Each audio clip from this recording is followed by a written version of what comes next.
Je m'appelle Linda. J'ai 62 ans et je suis veuve depuis 12 ans. Je n'ai pas d'animaux, pas d'enfants, pas d'application de rencontre, juste une petite cabane en bois sur une colline où la côte de l'Oregon bourdonne encore patiemment chaque matin brumeux. Ce matin-là, j'ai décidé de nettoyer le hangar du jardin, une tâche que j'avais repoussée pendant plus d'une décennie. Non pas par paresse, mais parce que les boîtes de souvenirs à l'intérieur me laissaient toujours plus essoufflée que la poussière ne pourrait jamais le faire. J'ai mis des gants, j'ai ouvert le couvercle de la première boîte et la première chose qui m'a frappée était si familière que mon cœur a raté un battement. Un vieil album photo. Couverture en cuir marron, bords usés, encore étiqueté, été 84, Venice Beach. Je me suis assise, j'ai épousseté et j'ai feuilleté les pages. Puis je l'ai vue, Linda, 23 ans, en bikini orange, une margarita à la main, un sourire plus éclatant que le soleil de Californie. J'ai regardé cette photo comme si je voyais un étranger qui avait vécu en moi. Oh, mon Dieu! Ai-je ri? J'avais une taille en arrière. J'étais sur le point de me rassurer en me disant que je ne me sentais pas sentimentale lorsque la porte du hangar s'est ouverte en grinçant. Une voix masculine m'a appelée derrière moi, Mademoiselle Linda. Je me suis retournée, surprise. Un homme de grande taille est entré, vêtu d'un sweat à capuche, les cheveux ébouriffés, recouvert de poussière de la route, tenant une tasse de café à emporter. « Ryan ?» ai-je cligné des yeux. « Est-ce que c'est toi ?»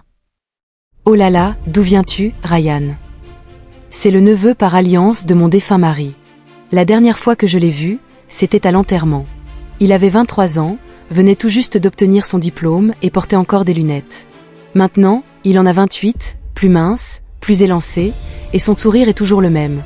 Sauf qu'il me regardait sur la photo en bikini orange avec une expression que je ne savais pas trop comment interpréter. « Je faisais un road trip dans l'Oregon », a-t-il dit. J'ai vu ta voiture devant et j'ai pensé te saluer. Je ne m'attendais pas à tomber sur une redécouverte de l'âge d'or. J'ai vite refermé l'album, mais c'était trop tard. Ryan s'est penché et a pris une photo qui dépassait du bord de la boîte. C'est vraiment toi. Il a levé les yeux au ciel, sans rire. J'ai rougi, sans savoir si c'était de la gêne ou à cause de son regard. Un regard qui m'a fait me sentir vue comme je ne l'avais pas été depuis très, très longtemps. Ouais, Venice Beach. 1984, dis-je. Je me souviens encore d'être tombée tête la première dans une vague parce que j'étais à la plage en talons.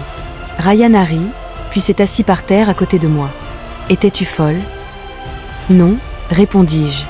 J'étais libre. » J'insistais sur ce mot comme s'il venait de réapparaître dans mon vocabulaire émotionnel après avoir été mis de côté pendant des décennies. Nous étions assis là, entourés de poussière, de vieilles photos et de 2 cafés tièdes. Et, pour la première fois depuis des années, je me sentais comme une femme avec une histoire à raconter. Pas seulement une vieille dame dans une maison en bois cultivant de la lavande et rangeant ses tiroirs à couverts. Je ne savais pas ce qui allait se passer ensuite, mais je savais que quelque chose avait changé. Cet après-midi-là, le vent s'est levé. Ce genre de vent de mars, ni froid, ni chaud, juste assez fort pour faire flotter des photos ensoleillées sur le rebord de la fenêtre, comme si elles aussi avaient une histoire à raconter. Ryan m'a aidé à porter des cartons dans le jardin. Il a retiré son sweat à capuche, révélant un t-shirt blanc uni, le genre d'apparence qui le rendait étrangement attirant. « Qui a pris celui-là » a-t-il demandé en brandissant une photo de moi à l'arrière d'une Vespa. Cheveux au vent, yorieur comme si je venais de sécher un cours auquel je n'avais jamais pensé retourner. Un Italien dont j'ai oublié le nom. J'ai haussé les épaules, essayant d'avoir l'air désinvolte. Mais en vérité, je me souvenais clairement de lui. Et plus je me souvenais, plus je réalisais que j'avais vraiment vécu. Tu étais le genre de femme sur laquelle on écrit des chansons, a dit Ryan, mi-blague, mi-sincère. J'ai ri. Ouais. Et puis quelqu'un met cette chanson en sonnerie juste avant que sa femme n'appelle. Nous avons ri tous les deux, mais dans ses yeux, j'ai vu autre chose. Quelque chose de pas tout à fait anodin, pas seulement de l'admiration. Plus tard, je suis allée dans la cuisine et j'ai pris 2 tasses sur l'étagère. Ryan m'a suivi. Il est resté immobile un instant, contemplant le tableau au mur. « Tu n'accroches pas de photos de David ?» a demandé Ryan. Je me suis retournée et j'ai soulevé la bouilloire du feu. Ces photos sont dans le tiroir de la table de nuit. Parce qu'on veut les garder en sécurité ou parce qu'on ne veut pas les voir. J'ai regardé. Ryan ne me regardait pas, mais sa voix, douce et posée, indiquait clairement qu'il n'accusait personne. Il demandait simplement. « Ça dépend du jour, dis-je.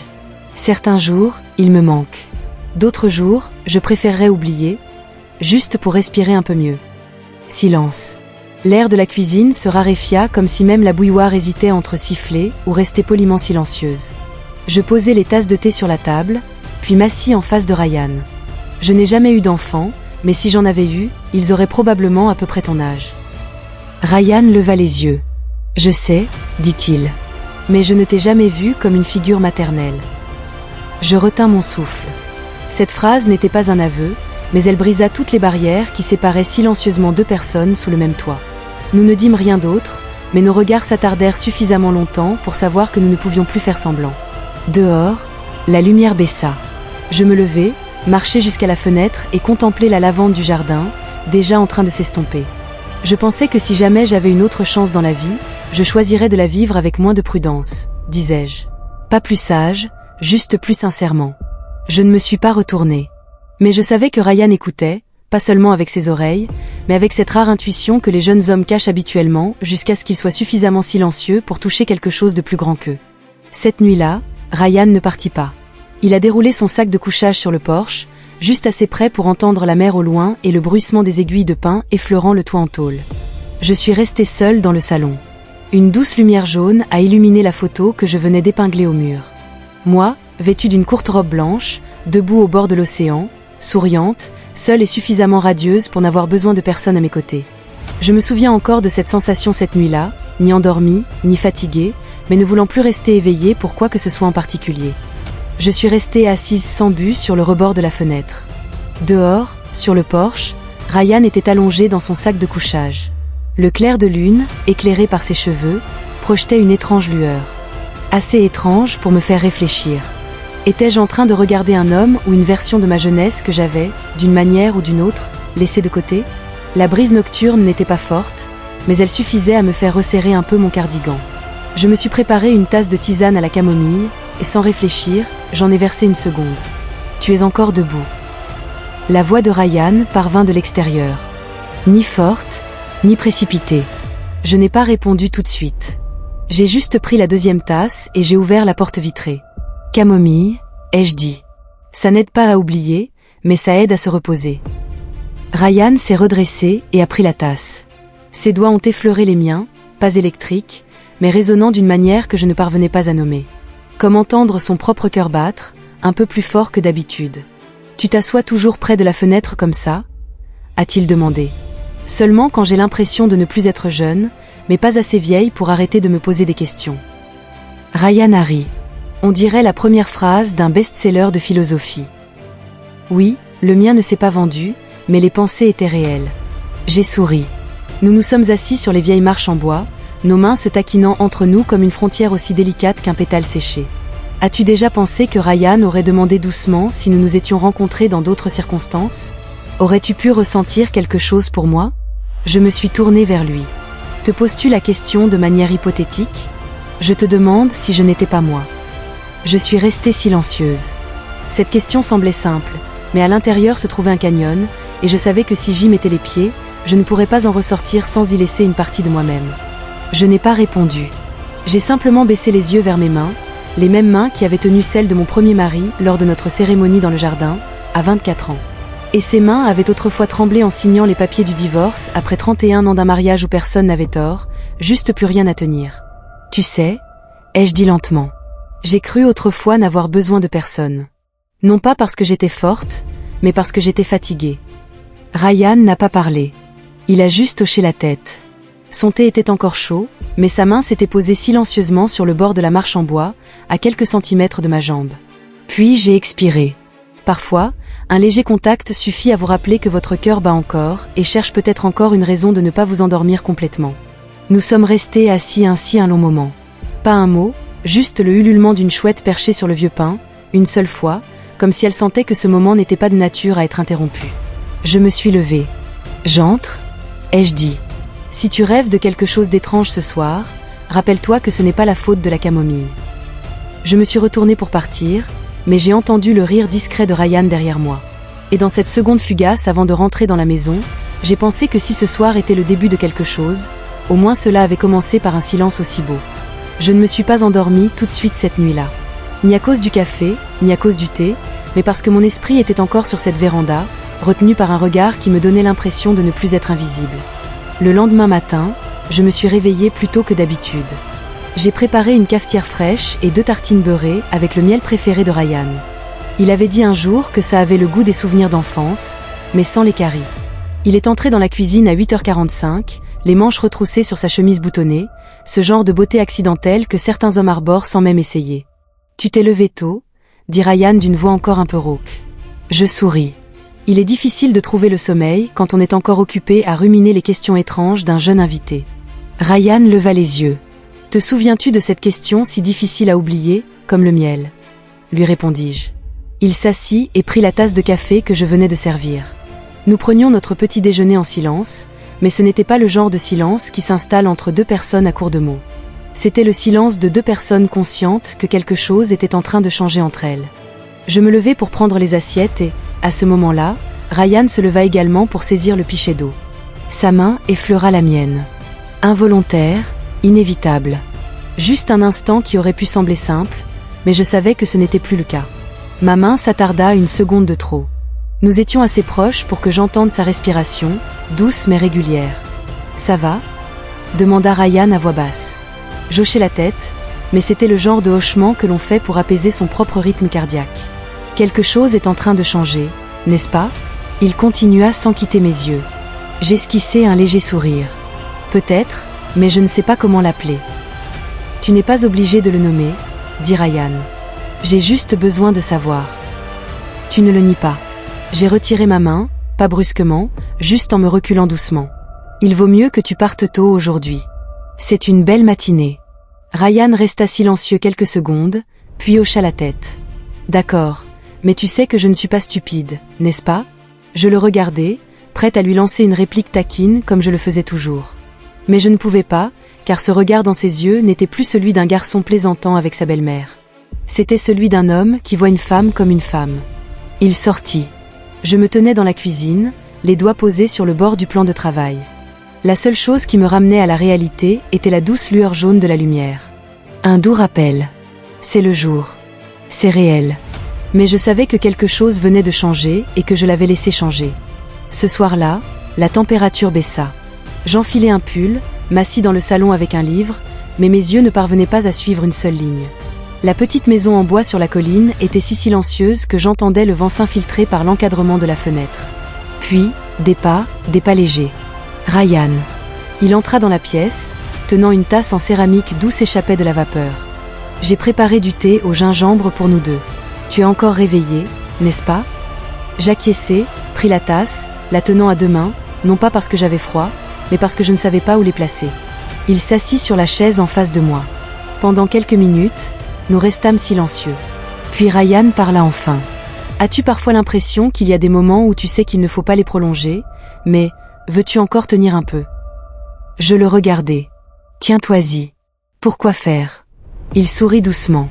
Mais ses yeux contenaient quelque chose de plus profond, voir à quel point tes sentiments sont réels. Je posai la tasse sur la table en bois. Mes mains tremblaient encore légèrement. Ryan, j'ai 34 ans de plus que toi. Tu l'as mentionné. Il l'a dit 3 fois ces 2 derniers jours. Parce que c'est important. Parce que tu as peur. Je n'ai pas répondu. Ryan s'est adossé à sa chaise. Son regard ne vacillait pas, mais il n'était pas exigeant non plus. Tu crois que je n'ai pas remis tout ça en question? Demanda-t-il. Je sus que j'avais franchi une limite au moment où tu as souri en tenant cette tasse de thé. J'ai laissé échapper un soupir silencieux, celui que l'on libère quand on s'avoue enfin que chaque mur que l'on a construit n'était destiné qu'à retarder l'inévitable. Ryan se leva. Il ne s'approcha pas. Il ne m'a pas touché. Il se dirigea simplement vers la fenêtre et tira le rideau. Dehors, il neigeait. Veux-tu sortir sur le porche? Juste rester là, regarder la neige, ne plus penser à rien. Je me levai aussi, enroulant une écharpe autour de mes épaules, et je le suivis, non pas par envie de mal faire, mais parce que je savais que si je ne bougeais pas, je ne dormirais pas de la nuit. Nous étions côte à côte, près de la balustrade en bois, des tasses de thé au gingembre chaudes dans nos mains. La neige tombait si doucement qu'on aurait dit que le monde lui-même retenait son souffle. Tu as dit un jour que personne ne t'avait jamais vraiment regardé comme une femme, dit Ryan doucement. Ouais, eh bien, maintenant, on te voit. Je me tournai vers lui et, à cet instant, il se pencha. Ni rapidement, ni avec gourmandise, juste son front touchant le mien doucement comme une question sans mots. Je ne ferai rien si tu ne le veux pas. J'ai juste besoin de savoir, es-tu vraiment là? De tout ton cœur. Je fermais les yeux. Je n'ai pas répondu, mais je ne me suis pas éloignée. Et dans ce silence, j'avais déjà répondu. J'ouvris les yeux. Ryan était toujours debout devant moi, silencieux. Patient et suffisamment doux pour m'assurer de ne pas me sentir poussée à prendre une décision que je n'étais pas prête à prendre. Je levai la main et la posai délicatement sur son épaule. Un petit test pour voir si c'était réel ou juste une émotion passagère provoquée par l'hiver et la solitude. Mais non, la chaleur de sa peau était réelle. Son souffle était réel. Ce regard dans ses yeux me tenait encore en tant que femme. Pas l'ex-femme de quelqu'un. Pas la dame âgée vivant seule sur une colline enneigée. Je me détournai, non pas par envie de fuir, mais parce que je savais qu'une seconde de plus et je ne pourrais plus me retenir. Ryan. J'ai dit son nom. Tu m'as rappelé. J'ai eu un cœur qui pouvait me faire mal. J'ai levé les yeux et croisé ses yeux inflexibles. Mais je sais aussi quand deux personnes se tiennent aux extrémités opposées d'une pente. S'ils dévalent tous les deux en trombe, ce n'est pas toujours une rencontre opportune. Parfois, c'est juste une collision, sourit Ryan. Mais cette fois, ce n'était pas le sourire d'un garçon qui a quelque chose à prouver. C'était le sourire discret d'un homme qui dit « Je comprends », dit-il. Mais je n'oublierai pas ce que j'ai ressenti ce soir. J'ai hoché la tête. Moi non plus. Mais je choisis de me souvenir plutôt que de continuer. Je rentrai dans la maison, sans me retourner. Et il ne me suivit pas. Nous étions tous les deux assez grands pour comprendre que certaines choses sont plus belles lorsqu'elles s'arrêtent à un moment de vérité, pas de possession, pas de prolongation. Certaines connexions ne sont jamais faites pour durer, mais cela ne signifie pas qu'elles doivent être refusées. Tous les contacts ne mènent pas à une erreur. Et tous les sentiments ne doivent pas nécessairement devenir une relation. Parfois, un seul instant où l'on est vraiment vu, vraiment entendu et doucement ramené à soi-même suffit amplement à amorcer la guérison.